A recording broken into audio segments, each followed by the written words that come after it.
What up guys, Victor here, and in this week's Tackle Tuesday we're talking all about the mullet run. So now, what is the mullet run, you may be asking? Well, if you're from Florida, you guys probably know it. And what it is a massive bait migration that starts all the way up, correct me if I'm wrong, in North Carolina and goes all the way down the eastern seaboard to the very tip of Florida and then goes back around the Gulf. So now this creates for some of the most exciting fishing and just scenic things in nature you guys can witness as an outdoorsman and as a fisherman. As far as what time of year this happens, it starts around late August and goes until about the end of October. You guys are in for a real treat because in this video I'm giving you guys the secrets to fishing the mullet run based on my years of experience, what I've seen from friends, what I have seen does work and doesn't work. We're talking about tackle, we're talking about gear, line, leader, where you guys should fish. I know that's a huge one. A lot of people don't know where to fish, and we're gonna cover it all. Coming back to the point of when the mullet run is, it is very dependent on weather, cold fronts, storms, and such.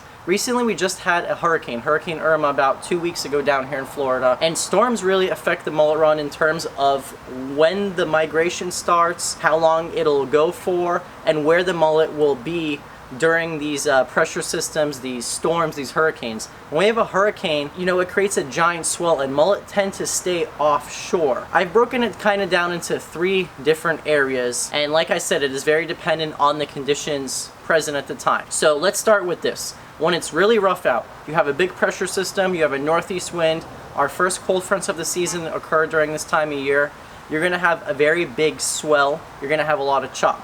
So what this kind of limits you to is fishing land-based structures such as bridges, whether it be inshore or in a bay. You're gonna be able to fish piers, jetties, passes. You guys kind of get the general gist there. So you're really kind of limited to the inshore, whether you guys are on the west coast in the bay, or whether you are on the coast, on the beach side to kind of that pier area. But when it's flat calm, we do have a stretch. September does generally seem to be calm unless we do have those pressure systems like I told you guys about, or a hurricane. My favorite thing to do on the beach, and what you guys probably associate with the mullet run, is seeing tarpon jumping out of the water, blacktips, Jack Crevalle's crushing mullet on the beach. And this is what I like to do, is actually fishing the beach. But you're only able to do so when it's calm enough to do so. Now let's dwell into the topic of bait during the mullet run, because this is probably the most important thing. So you're gonna encounter a couple different types of bait. I know you're obviously gonna encounter mullet, but when I'm talking about bait, I really wanna stress the fact of size. Size is a huge thing during the mullet run. You're gonna encounter 3 sizes of mullet. You're gonna have your finger mullet, you're gonna have your 6 to 8 inch, these are my sweet spot mullet that I like to fish, and then you're gonna have your big hog leg 8 to 12 inch and plus so forth bigger mullet. But one of the best baits you guys can fish during the mullet run is actually not a mullet at all. Whether you're on the beach or on the bridge, one of the key things to fishing a mullet pod is to always make your bait stand out. And how do you do so? Well, if you find yourself in a position where you're able to get little ladyfish like this, or little bluefish, and you put that into a mullet pod, hold on, because there are going to be big fish eating those. It's not just fish eating the mullet. There are larger predators. There's big jacks. I've caught big jacks on live bluefish.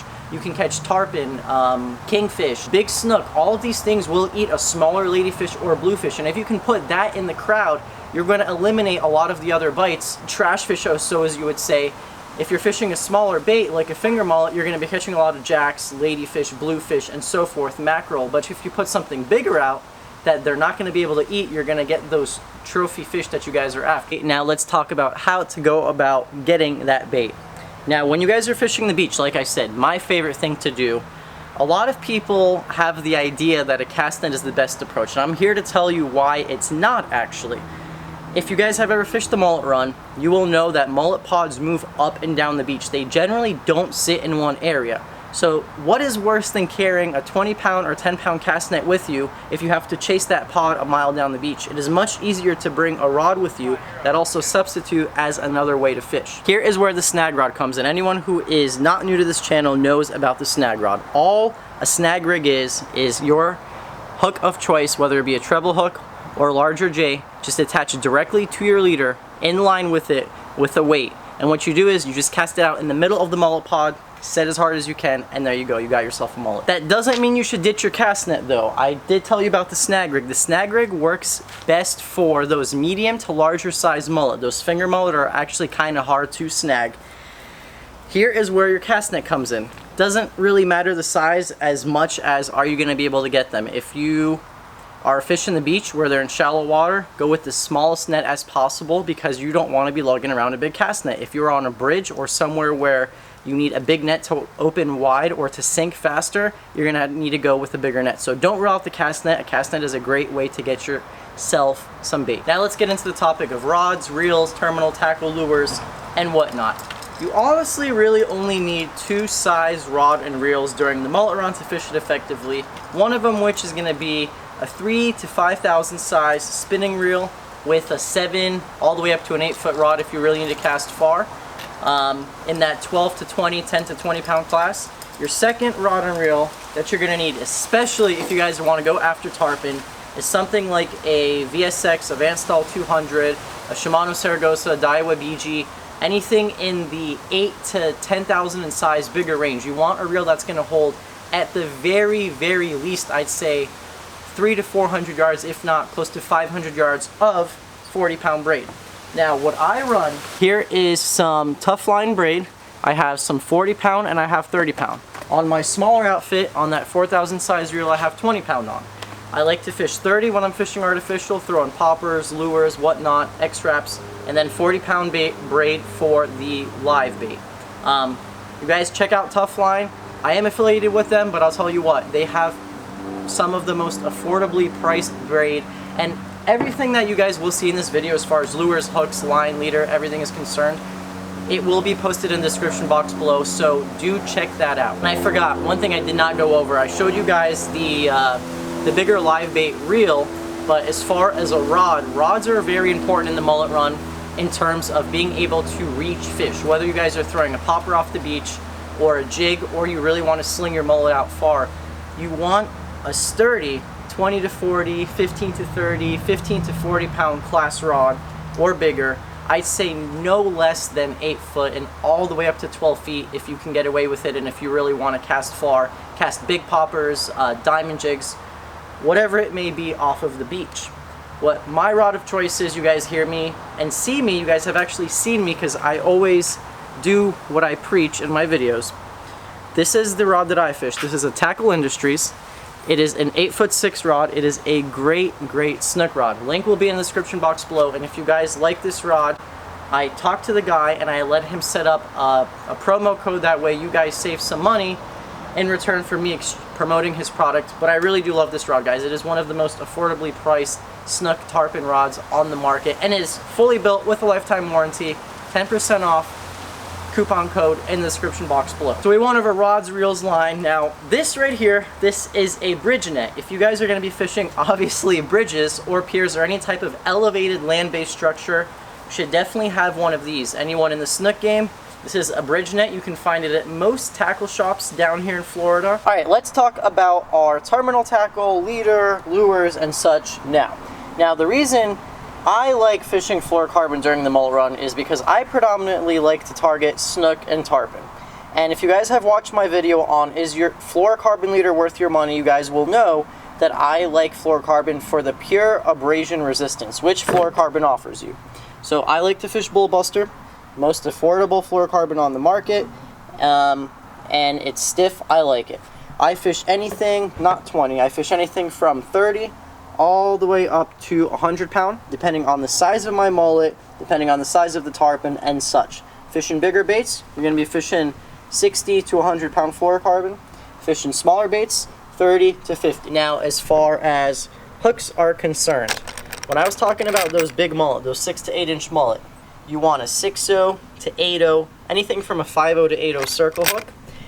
For those finger mullet, a 3-0 to 5-0 J or circle will work just fine too. So your hook is predominantly going to be determined by the size of your bait. So you will be fishing anywhere from a 1-0 to 12-0 size hook depending on the size of the bait. For something like a big ladyfish, I like to use an 8-0 or 10-0 circle hook just like this, or a big 8-0 wide gap J-hook as well. Now let's talk about some lures. Lures, once again, everything is determined by the conditions given to you, whether it be the size of the bait or how rough it is. So if I'm fishing piers, some things that I like to throw and that work well are right here, Rapala X-Wrap. It's heavy, you can cast it far. It has a lip so that way it actually goes through the water and doesn't skip on top when it's rough. Things like spoons, diamond jigs, gotchas, those all work very well when it's rough and there's a lot of mackerel and stuff around, such as that. Little jigs like this, if it's not that windy and you can get away with it, this is perfect. You can catch a wide variety of species on it, mackerel, jacks, all sorts of things, a little white jig like that. Now, if there's a lot of finger mullet around, I'm going to want to match the hatch and I want to fish something smaller. Something like this Yozuri, this little plug right here. If you want to have fun, you guys saw my rare glass minnow bait run video. I was throwing something like this. This is a head-on spook. This is a topwater lure where you're walking it side to side. It looks just like a finger mullet. A lot of fun to watch them blow up on it if there's a lot of bluefish and stuff around. Now, if you're talking about bigger mullet, you guys are fishing in a lot of current, you guys are fishing in areas where you need to cast far, you need something heavy, and there's bigger fish around, big tarpon, big snook. Something like this, like there's a Yozuri mag darter, once again, an X-Wrap just like that. Or, this thing can be very, very effective off the beach. Last year, I didn't get to fish it, but my buddies Mike and Jameson did, and they did work. This is a Yozuri popper. Now the reason poppers are so effective is because, like I told you guys, one of the main things about fishing the mullet run is getting your bait recognized. If I could give you one tip and one tip only, there are thousands of lures you guys can throw. You can throw live bait if that's your preference, but you're not gonna get hit and you're not gonna have success if you don't get noticed. So what do I mean by that? Sometimes the pods on the beach are so damn large that it is almost impossible to get a bite.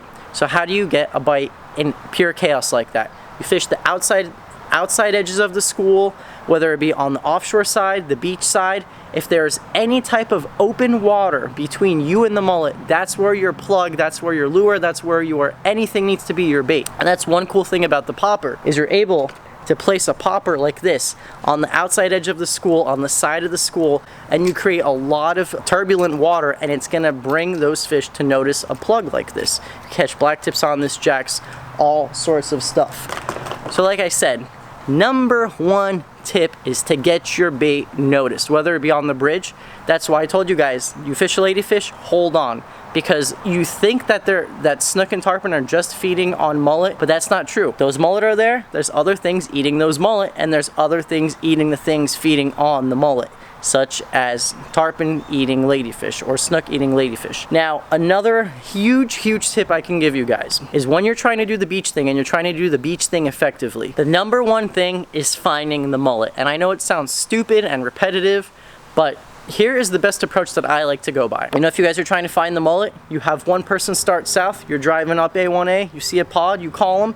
Likewise, he could do the same thing. He's driving from north to south and he finds them. That's how you guys gotta go about the mullet run. You guys gotta stay connected with one another.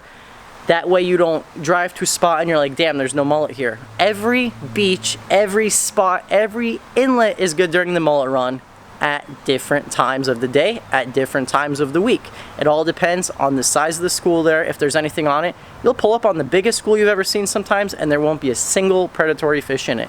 It is all about finding where the fish are. I think that just about covers everything, and if you think I missed something, go ahead and comment below. Or if you guys want me to brush up and answer a comment, go ahead and do that. Also, a huge resource for you guys, and to keep up to tabs with what's going on in the channel, what videos are going to be posted, follow me on Instagram, because I post a lot of stuff that's coming up on there at Landshark Fishing, link in the description box below, as well as the Facebook page. It's another way for you guys to reach out to me if you guys have any questions about the mullet run or anything. I'm pretty good about answering messages on both Facebook and Instagram. And secondly, I gotta plug the merch, guys. The white Landshark shirt is still on sale, as well as the black one. Link is in the description box below. Thank you guys for watching, and I'll see you in that next video. Is this real life? Is this real life? I never gotta settle.